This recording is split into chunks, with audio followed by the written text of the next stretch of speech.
आदाब, मैं सारा मैथ्यूज़ हूँ। आज ये इमरजेंसी राउंड टेबल इसलिए बुलाया गया क्योंकि मुसलमानों को बहुत परेशानी और दुख की बात है कि कांग्रेस गवर्नमेंट लगातार नज़रअंदाज कर रहे हैं मुसलमानों को। अब 1.5 years हुआ वो ये गवर्नमेंट एस्टैब्लिश होके, और मुसलमानों का अहम रोल रहा ये गवर्नमेंट पावर में आने के लिए। इसके बावजूद कोई भी रिप्रेजेंटेशन नहीं है कैबिनेट में। जो भी वादे करे वो लोग कुछ भी नहीं निभाए अभी तक। बिल्कुल मुसलमानों को नज़रअंदाज किया जा रहा है हर तरफ से।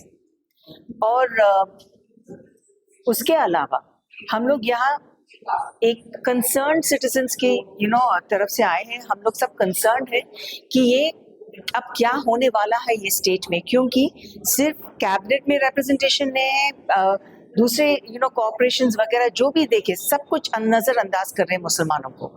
और उसके अलावा जब से ये कांग्रेस गवर्नमेंट यहाँ पे पावर में आए हैं, जब से वो आए हैं तब से यहाँ के बहुत सारे कम्युनल इंसिडेंट्स हुए हैं। अब ईद के टाइम आने के टाइम कभी भी नहीं होता था ये हैदराबाद में और तेलंगाना में कि जैसे नॉर्थ में हो रहा है।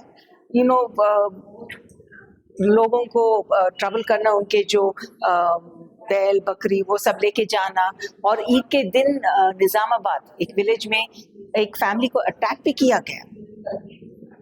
और ये सब होने के टाइम पे अपना जो चीफ मिनिस्टर है उनको गौशालों की बहुत फिक्र है, वो एक्सपैंड करने के लिए 50 एकर्स 100 एकर्स वगैरह देने के, तो ये है इनका प्रायोरिटी।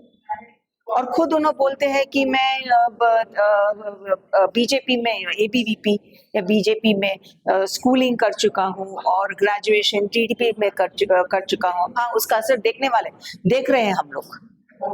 तो इसलिए हम लोग को अब एक स्ट्रैटेजी बनाना है कि हम लोग क्या करेंगे, क्योंकि ये जो है माइनॉरिटी बोलना एक्चुअली रॉन्ग है, क्योंकि ये सेकंड लार्जेस्ट मेजॉरिटी है ये स्टेट में।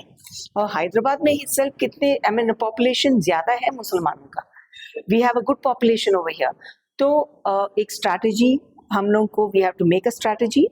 और राहुल गांधी जी जो बोलते हमेशा मोहब्बत की दुकान और सब इंक्लूसिव है, सबके लिए है हम लोग, वो तो नहीं दिख रहा ये गवर्नमेंट में। सीएम साहब को कोई फिक्र नहीं हमारे बारे में। जैनूर के बारे में हम लोग तो 2 प्रेस कॉन्फ्रेंसेस करे, फैक्ट फाइंडिंग रिपोर्ट भी दिए, कुछ हुआ क्या? कुछ भी नहीं हुआ। तो किससे बात करें हम लोग यहाँ पे? पहले हम लोग बोलते थे कि केसीआर साहब किसी से नहीं मिलते हैं, सही बात, नहीं मिलते थे।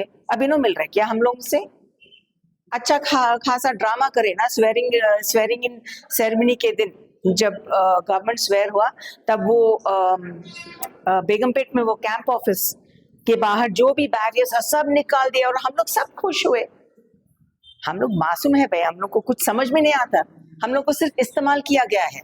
और जो भी कांग्रेस ने सिर्फ 2.05% से ज्यादा वोट मिले बीआरएस से इलेक्शन में, और मुसलमानों का जो स्विंग था कांग्रेस की तरफ 3.6% है। तो किसने जिताया ये कांग्रेस गवर्नमेंट को? मुसलमान। अब ये लोग क्या बोलते हैं, अगर किसी से बात करें तो बोलेंगे आप लोगों ने 4 मीनार में कांग्रेस कैंडिडेट के नहीं जिताए, तो आप लोग क्यों बात कर रहे हो? तो ये this is the same BJP mentality, majoritarianism. तो अगर हम लोग का अपने हक के लिए लड़ना पड़ेगा तो हम लोग लड़ेंगे, डरने वालों से नहीं है हम लोग। शुक्रिया। रेवंत रेड्डी हुकूमत में 17-18 महीने के बाद भी किसी मुस्लिम मिनिस्टर को न लिया जाना, ये एक अफसोसनाक पहलू है और कांग्रेस की आइडियोलॉजी के लिए भी एक खतरनाक समझे के अमल है। क्योंकि कांग्रेस की आइडियोलॉजी जो मुल्क में बतलाई जा रही है कि जो जितनी तादाद में उसको उसका हक मिलना चाहिए, लेकिन यहाँ असल में मुसलमान का हक नहीं दिया जा रहा है, तो ये इंतहाई अफसोसनाक बात है। Representation and proportional fair share is the foundation principle of parliamentary democracy. Jitni abadi utni haq. This has been the slogan in the northern belt from BCs. Particularly when you come to Muslims, this fair share is not being given. Particularly in Telangana, they are about 13%, but in MLAs they are 5%, in MLCs they are less than 5%, and in cabinet it's 0%. So today's roundtable meeting has been conducted in this emergency situation. Yesterday, 3 new cabinet positions have been given. Out of the 3, not even one was given to Muslims. And out of 15 cabinet ministers, there is not even a single Muslim minister. From 1956 onwards in United Andhra Pradesh, or from 2014 onwards in Telangana, at least one token face used to be there. Now even that token face is not being given.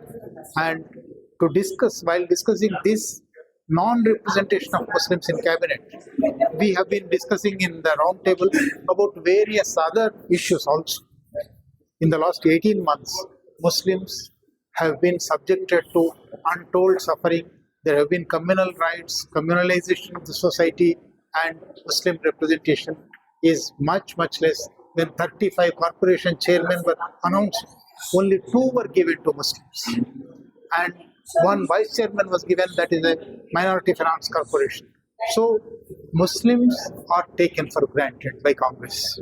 This should not be tolerated. Muslims have to get their proper due fair share. N. Venugopal, editor, Veekshanam Telugu monthly magazine. इसी तरह के तमाम updates, programmes और entertainment और दीगर तमाम मालूमात के लिए हमारे इस चैनल Z-Now TV को YouTube पर सब्सक्राइब करें, फेसबुक, इंस्टा पर फॉलो जरूर करें। याद रखिए Z-Now TV यही सच है।